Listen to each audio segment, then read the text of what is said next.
ইয়া মাল্লা তাদুররুহুজ যুনুব, আয় আল্লাহ গুনায় যার ক্ষতি সাধিত হয় না, ওয়ালা তানকুসুহুল মাগফিরা, ক্ষমা করলে যার ভান্ডার থেকে কমে না, আমুতু ফরিদা ওয়াহিদা, ও মালিক আল্লাহ চেয়ে দেখো না একাকী এক জঙ্গলে আমি মরতেছি, ওয়া আনতা কুলতা আনতাল গফুরুর রহিম, আর মালিক তুমি বলতেছো তুমি আল্লাহ গফুরুর রহিম, তুমি বলতেছো তুমি আল্লাহ গফুরুর রহিম। হ্যাঁ মানলাম তুমি আল্লাহ গফুর, কিন্তু তুমি যদি আমাকে ক্ষমা না করো তাহলে দুনিয়ার সবার জন্য তুমি গফুর হতে পারো, সবার লাভও হতে পারে। তুমি যদি আমাকে ক্ষমা না করো তুমি গফুর হয়ে আমার কি লাভ হবে? খলিফাতুল মুসলিমিন হযরত ওমর ফারুক রাদিয়াল্লাহু তাআলা আনহু রাসূলের দরবারে যাচ্ছেন, প্রতিমধ্যে এক যুবকের সঙ্গে মোলাকাত হয়ে গেল।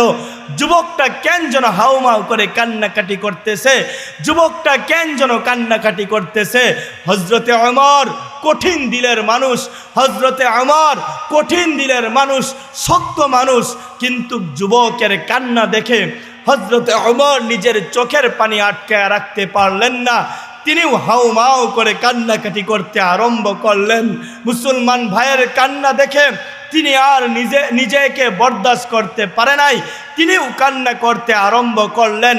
এই কান্নারত অবস্থায় সরকার দু আলম নবীর কাছে হাজির হয়ে গেলেন। আল্লাহর নবী সরকার দু আলম নবী হযরতে ওমর রাদিয়াল্লাহু তাআলা আনহুর চোখে পানি দেখে ডাক দিয়ে বললেন, হে ওমর কি হয়েছে আপনার, কেনই বা এরকম আপনি কান্নাকাটি করতেছেন? হযরতে ওমর ডাক দিয়া বলে, ইয়া রাসূলুল্লাহ, ইয়া হাবিবাল্লাহ, আমি যখন আপনার দরবারে আসতেছিলাম প্রতিমধ্যে এক যুবককে আমি দেখলাম। যুবকটা কেন যেন হাউমাউ করে কান্নাকাটি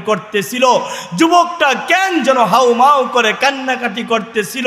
ইয়া রাসূলুল্লাহ, ওই যুবকের কান্না এত তীব্র কান্না, ইয়া রাসূলুল্লাহ, ইয়া হাবিবাল্লাহ, ওই যুবকের কান্না দেখে আমি আর আমার নিজেকে নিয়ন্ত্রণ করতে পারি নাই। ওই যুবকের কান্না দেখে আমি নিজেও কান্নাকাটি করতে আরম্ভ করেছি। আল্লাহর হাবিব রাহমাতুল লিল আলামিন ডাক দিয়ে বললেন, হে উমর যান, আপনি সাথে করে ওই যুবককে আমার দরবারে নিয়ে আসেন। যুবককে রসুলের দরবারে নিয়ে আসা হইল। রাসূলুল্লাহ সাল্লাল্লাহু আলাইহি ওয়াসাল্লাম যুবককে ডাক দিয়ে বললেন, হে যুবক কি হয়েছে তোমার, কেন এরকম হাউমাউ করে তুমি কান্নাকাটি করতেছো? আল্লাহর নবী সরকার দু আলম নবী যখন এই কথা বললেন, যুবকের কান্নার মাত্রা আরো বেড়ে গেল। যুবক আরো বেশি কান্নাকাটি করতে আরম্ভ করলেন। আল্লাহর নবীকে সম্বোধন করে যুবক ডাক দিয়া বলে, ইয়া রাসূলুল্লাহ, ইয়া হাবিবাল্লাহ, এই দুনিয়াতে আমার মতো অপরাধী আর কেউ নাই। আল্লাহর নবী সরকার দু আলম নবী যুবকের এই কথা শুনে যুবককে ডাক দিয়ে বলল, হে যুবক কি এমন অপরাধ করেছ যে তোমার চেয়ে বড় অপরাধ আর কেউ নেই? এবার যুবক দুইটা চোখের পানি ছেড়ে দিয়া কয়, ইয়া রাসূলুল্লাহ, ইয়া হাবিবাল্লাহ, আমি একজন পেশাদার কাফনের চোর। রাত্র যখন গভীর হয়ে যায় আমি মানুষের কবরগুলো থেকে কাফনের কাপড় চুরি করে আমি ওই কাপড় বিক্রি করি, আমি ওই টাকা দিয়ে আমি আমার পরিবার চালাই। গত রাত যখন আমি শুনতে পেলাম নতুন একটা মহিলা কবরস্থ করা হয়েছে, কবরস্থানে হাজির হয়ে গেলাম। ইয়া রাসূলুল্লাহ, ইয়া হাবিবাল্লাহ, যখন আমি কবরটা খনন করলাম, মাইয়াতের শরীর থেকে যখন আমি কাফনের কাপড়টা খুললাম, ইয়া রাসূলুল্লাহ, ইয়া হাবিবাল্লাহ, চেয়ে দেখলাম এক টকবকে সুন্দরী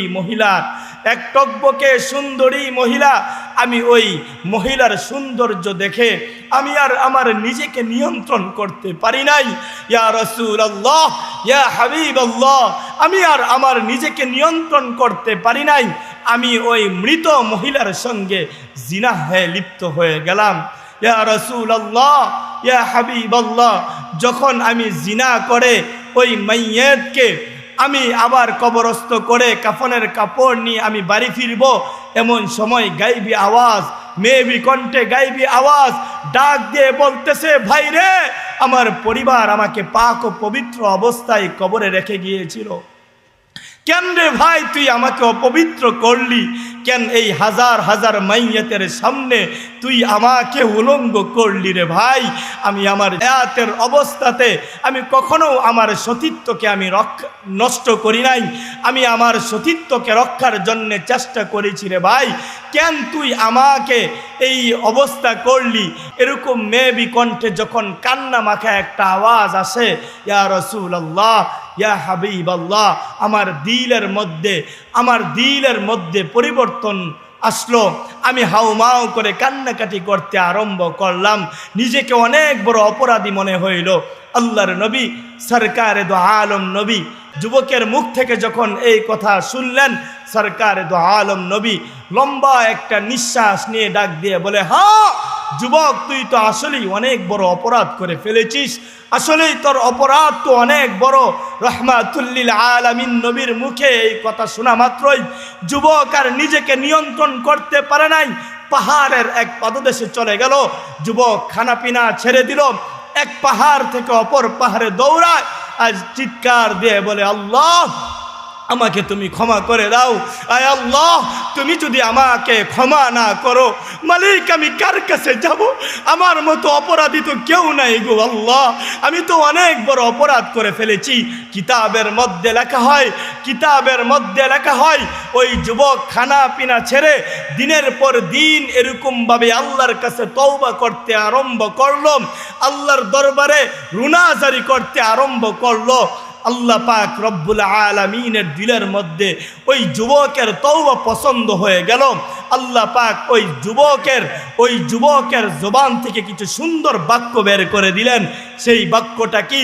যুবক এক পর্যায়ে আল্লাহকে ডাক দিয়ে বলতেছে, ইয়া মাল্লা তাদুররুহুজ যুনুব, আয় আল্লাহ, গুনায় যার ক্ষতি সাধিত হয় না, বলা তানকুসুহুল মাগফিরা, ক্ষমা করলে যার ভান্ডার থেকে কমে না, আমুতু ফরিদা ওয়াহিদা, ও মালিক আল্লাহ, চেয়ে দেখো না একাকী এক জঙ্গলে আমি মরতেছি।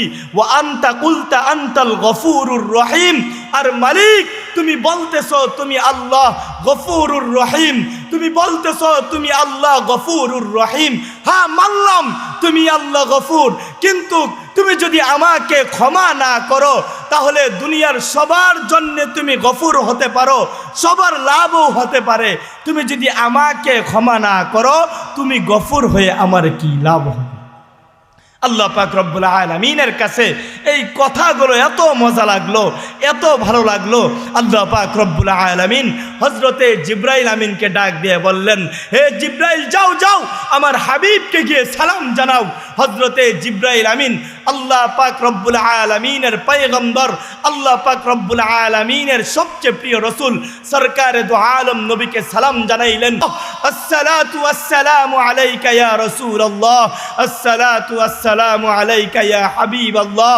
হে আল্লাহর রাসূল, আল্লাহ পাক আপনাকে সালাম পাঠাইছেন এবং আল্লাহ পাক ওই অপরাধী যুবকের ব্যাপারে সুসংবাদ শোনায়া দিতে বলছেন। সেই সুসংবাদ হলো আল্লাহ পাক ওই যুবকের জিন্দেগীর সমস্ত গুনাহগুলো ক্ষমা করে দিয়েছেন। শুধু তাই না, আল্লাহ শুধুমাত্র ক্ষমা করেছেন বিষয়টা এরকম না, আল্লাহ পাক তার যে গুনাহগুলো ছিল ওই গুনাহগুলো আল্লাহ পাক রব্বুল আলামিন নেকি দ্বারা পূর্ণ করে দিয়েছেন। পড়েন সুবহানাল্লাহ। এই আল্লাহকে চিনার দরকার আছে না নাই? আলহামদুলিল্লাহ, চিনার দরকার আছে না নাই?